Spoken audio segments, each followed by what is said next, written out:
What's up guys? So today I'm going to show you one way to get a pro sounding kick, and it's very simple. Just sample it or steal it from a pro sounding track.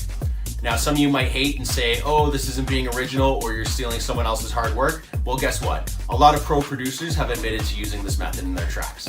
Because at the end of the day, your kick is your foundation of your track, and if that doesn't sound good, there's a good chance that everything else is going to sound like shit too. So here's how you do it.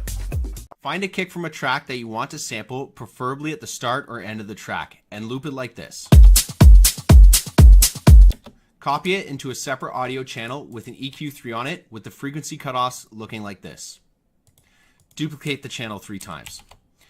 Isolate each frequency band.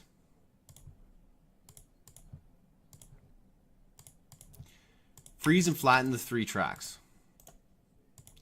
Now we have each band isolated and we can clean out the unwanted sounds.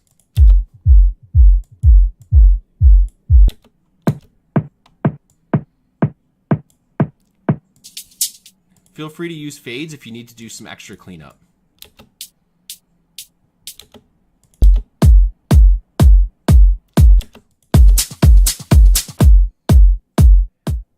Export the 3 tracks and be sure to normalize to keep the kick volume consistent. You are now good to go with your freshly sampled kick.